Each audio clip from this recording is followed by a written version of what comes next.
Dans cette vidéo, je vais vous apprendre à utiliser la calculatrice pour la trigonométrie. Donc la première chose à faire, c'est de régler votre calculatrice en degrés, parce qu'en fait, elle a trois possibilités de mesure d'angle. Il y a le degré, le grade et le radian.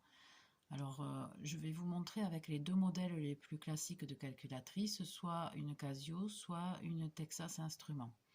Alors, on va commencer avec la Casio.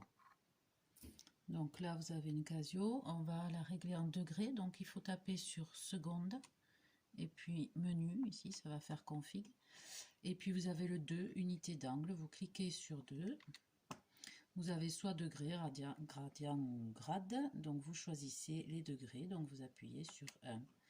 Voilà, le réglage est fait, vous pouvez le vérifier parce que ici, vous avez un petit D comme degré.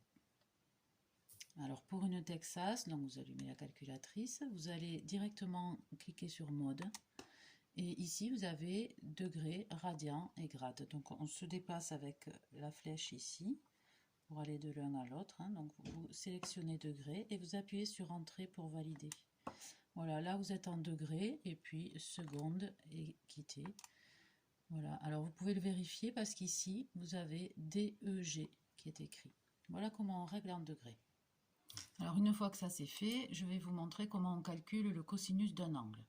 Donc par exemple, je veux calculer le cosinus de 34 degrés.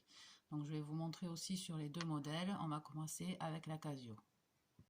Donc sur la Casio, pour calculer le cosinus de 34 degrés, bon, j'appuie sur On.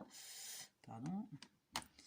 Alors, il y a une touche cosinus, tout simplement, ici, cosinus, ça ouvre une parenthèse, vous mettez 34, il ne faut pas chercher à mettre degrés, hein, on est déjà en degrés, on ferme la parenthèse et on appuie sur Exé.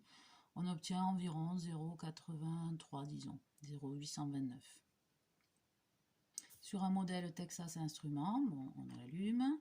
Vous avez aussi la touche cosinus ici, donc vous tapez sur cosinus, ça ouvre la parenthèse, vous mettez 34, on ne met pas degré non plus. On ferme la parenthèse et on appuie sur entrée et on trouve aussi environ 0,829. Donc ça, c'est la partie facile.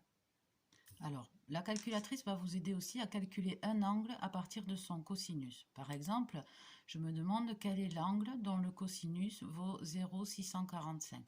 Je vais vous montrer comment on fait avec les deux calculatrices. On commence aussi par la Casio. Alors, quand on cherche un angle, on va utiliser tout le temps la touche seconde. Donc, seconde, cosinus, ça écrit arccos, bon, c'est comme ça. C'est la fonction inverse du cosinus. Et dedans, je vais mettre la valeur 0,645. Je ferme la parenthèse et ça me répond un angle d'environ 49,83 degrés. Donc il faut faire, je vous le refais, seconde cosinus et là on met la valeur qu'on voudrait pour le cosinus. Et on trouve ainsi l'angle en degrés. Je vous montre avec l'autre modèle de calculatrice. Donc ici, ça va être pareil. Je vais effacer ça. Donc, on va faire seconde, la touche cos. Ça fait arccos aussi. Je mets 0,645. Je ferme. Et j'exécute. Et je trouve aussi 49,83 degrés environ. Voilà. Donc, chaque fois qu'on va vouloir chercher un angle, il faudra utiliser seconde et la touche. Alors, tout ce que je viens de vous montrer, ça marche aussi bien pour sinus, cosinus ou tangente, bien sûr. Si je cherche le sinus d'un angle, j'utiliserai bien sûr la touche sinus. Et si je cherche un angle dont je connais le sinus, j'utiliserai seconde et sinus. Voilà tout ce qu'il fallait savoir. Au revoir.